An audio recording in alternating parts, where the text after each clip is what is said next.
ನಮಸ್ಕಾರ ವೀಕ್ಷಕರೇ, ಇವತ್ತು ನಾನು ನಿಮಗೆ ರುಚಿಕರವಾದ ಸ್ವಾದಿಷ್ಟವಾದ ವಿಭಿನ್ನ ರೀತಿಯ ಪಡವಲಕಾಯಿ ವಡೆಯನ್ನು ಮಾಡೋದನ್ನು ತೋರಿಸ್ತಾ ಇದ್ದೀನಿ. ಆಲೂಗಡ್ಡೆ ಈರುಳ್ಳಿ ಬಜ್ಜಿ ತಿಂದು ಬೇಜಾರಾದಾಗ ಈ ಪಡವಲಕಾಯಿ ವಡೆನ ಟ್ರೈ ಮಾಡಿ ಮತ್ತೆ ಮತ್ತೆ ಮಾಡ್ಕೊಂಡು ತಿನ್ನಬೇಕು ಅನ್ನೋ ಅಷ್ಟು ರುಚಿಯಾಗಿ ಇರುತ್ತೆ. ಟ್ರೈ ಮಾಡಿ ಒಂದ್ಸರಿ ನೋಡಿ. ಇಲ್ಲಿ ನಾನು ನಿಮಗೆ ಫಸ್ಟು ಬೋಂಡಾ ಮಾಡೋ ಹಿಟ್ಟಿಗೆ ಹಸಿಮೆಣ್ಸಿನ್ಕಾಯಿ ಪೇಸ್ಟ್ ಬೇಕು. ಅದಕ್ಕೆ ಯಾವ್ಯಾವ ಪದಾರ್ಥನ ತೊಗೋತಾ ಇದ್ದೀನಿ ಅಂತ ತೋರಿಸ್ತಾ ಇದ್ದೀನಿ. ಮೊದಲಿಗೆ ಒಂದು ಹಿಡಿಯಷ್ಟು ಕೊತ್ತಂಬರಿ ಮತ್ತು ಒಂದು 5-6 ಎಳೆ ಪುದೀನ ಎಲೆಯನ್ನು ತೊಗೋಬೇಕು. ಮತ್ತು 7-8 ಹಸಿಮೆಣ್ಸಿನ್ಕಾಯಿನ ತೊಗೊಂಡಿದ್ದೀನಿ. ಒಂದು ಎಸಳು ಬೆಳ್ಳುಳ್ಳಿ ಅದನ್ನು ಸುಲಿದಿಟ್ಕೊಂಡಿದ್ದೀನಿ. ಮತ್ತು ಒಂದು ಅರ್ಧ ಟೀ ಸ್ಪೂನಷ್ಟು ಜೀರಿಗೆಯನ್ನು ತೊಗೊಂಡಿದ್ದೀನಿ. ಇದನ್ನೆಲ್ಲದನ್ನು ನಾನು ಮಿಕ್ಸಿಗೆ ಹಾಕಿ ಪೇಸ್ಟ್ ಮಾಡಿ ಎತ್ತಿಟ್ಕೊತೀನಿ. ಮತ್ತು ಅರ್ಧ ಇಂಚು ಶುಂಠಿನ ತೊಗೊಳ್ಳಿ ಮಿಕ್ಸಿಗೆ ಹಾಕೋಕ್ಕಿಂತ ಮುಂಚೆ. ಅದನ್ನು ನಾನಿಲ್ಲಿ ಕವರ್ ಮಾಡಿಲ್ಲ.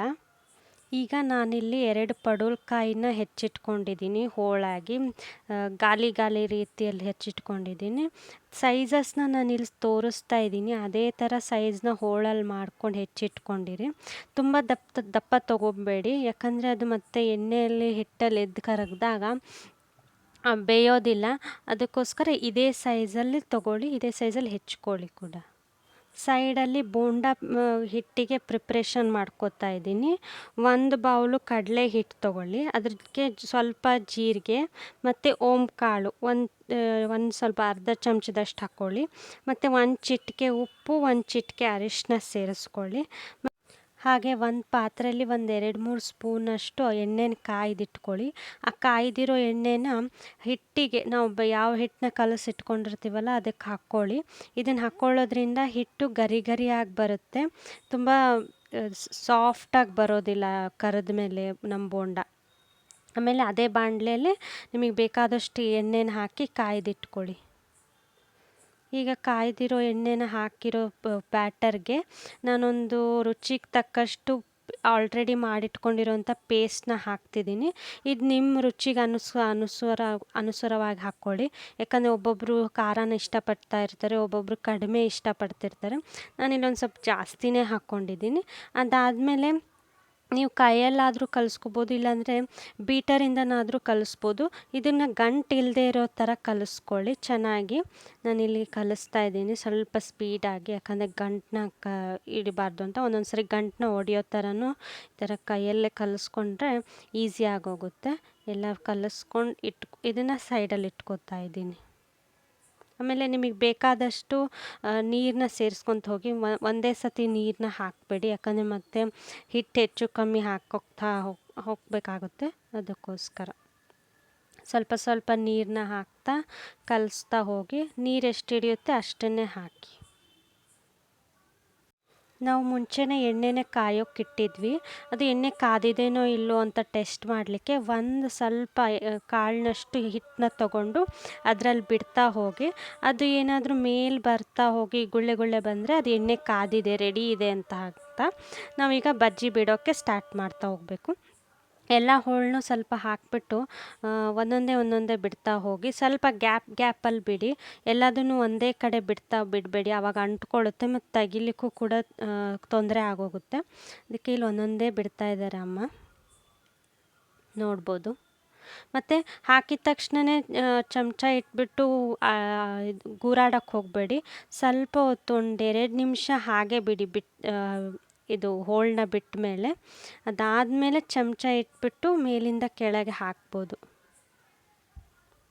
ಇಲ್ಲಿ ನಾನು ಹೇಗೆ ಒಂದೊಂದೇ ಬಿಡ್ತಾ ಇದ್ದೀನೋ ಹಾಗೆ ನೀವು ಬಿಡಿ. ಸ್ವಲ್ಪ ಗ್ಯಾಪಾಗಿ ಬಿಡ್ತಾ ಹೋಗಬೇಕು ಒಂದೊಂದೇ.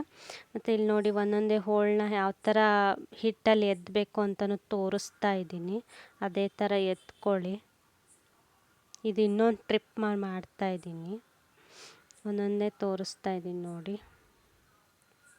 ಅದೇ ಥರ ಬಿಡಿ, ನಿಮಗೆ ಈಸಿ ಆಗುತ್ತೆ ಒಂದೊಂದೇ ಬಿಡ್ತಾ ಹೋದರೆ. ಇಲ್ಲಾಂದರೆ ಹೋಳನ್ನ ಒಂದೇ ಸತಿ ಹಾಕಿಬಿಟ್ಟು ಕೂಡ ಆಮೇಲೆ ಕಲಿಸ್ಕೊಂಡು ಬಿಡ್ಬೋದು, ಅದು ಕೂಡ ಈಸಿ ಆಗುತ್ತೆ.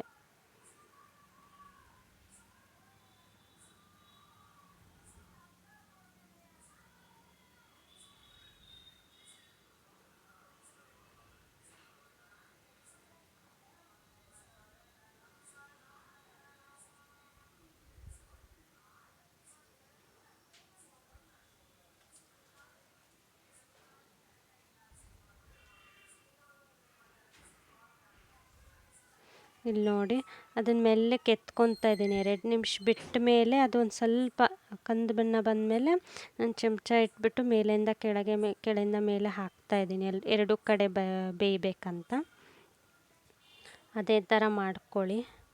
ಸ್ವಲ್ಪ ಕಂದು ಬಣ್ಣ ಗೋಲ್ಡನ್ ಬ್ರೌನ್ ಬರೋವರೆಗೂ ಅದನ್ನು ಎಣ್ಣೆಲಿ ಬಿಡಬೇಕು. ಸ್ವಲ್ಪ ಆಗಾಗ ಮೇಲೆ ಕೆಳಗೆ ಮಾಡ್ತಾಯಿರಿ, ಆವಾಗ ಎರಡೂ ಕಡೆ ಬೇಯಲಿಕ್ಕೆ ಹೆಲ್ಪ್ ಆಗುತ್ತೆ.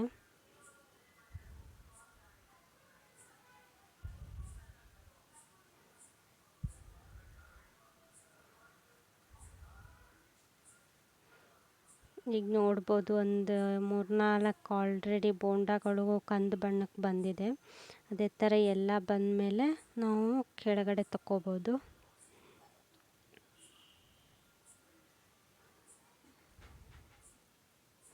ಈಗ ನೋಡಿ ಎಲ್ಲ ಗೋಲ್ಡನ್ ಬ್ರೌನ್ ಬಂದಿದ್ದಾವೆ. ನಾನು ಆಚೆ ತಗೊಳ್ತಾ ಇದ್ದೀನಿ. ಈ ಥರ ನಿಮ್ಮ ಪಕ್ಕದಲ್ಲಿ ಆಲ್ರೆಡಿ ಒಂದು ಜಾಲರಿ ಥರ ಇರುವಂಥ ಪುಟ್ಟಿ ಅಥವಾ ಒಂದು ಪ್ಲೇಟ್ನ ತಗೊಳ್ಳಿ. ಎಣ್ಣೆ ಸುಲಭವಾಗಿ ಇಳಿಲಿಕ್ಕೆ ಹೆಲ್ಪ್ ಆಗುತ್ತೆ.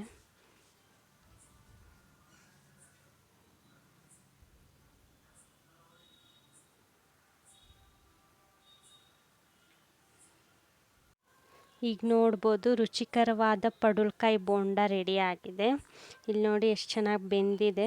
ಇದನ್ನು ನೀವು ಅವಲಕ್ಕಿ ಜೊತೆ ಬೆಳಗ್ಗೆ ಟಿಫನ್ನಿಗೆ ಕೂಡ ನೆಂಚ್ಕೋಬೋದು, ಅಥವಾ ಸಾಯಂಕಾಲ ಮಳೆ ಬಂದಾಗ ಕೂಡ ಮಾಡಿಕೊಂಡ್ರೆ ತುಂಬ ರುಚಿಕರವಾಗಿರುತ್ತೆ. ಟೀ ಕಾಫಿ ಜೊತೆ ನೆಂಚ್ಕೋಬೋದು, ತುಂಬ ಚೆನ್ನಾಗಿರುತ್ತೆ. ಒಂದು ಸಾರಿ ಟ್ರೈ ಮಾಡಿ, ತುಂಬ ರುಚಿಯಾಗಿ ಬರುತ್ತೆ.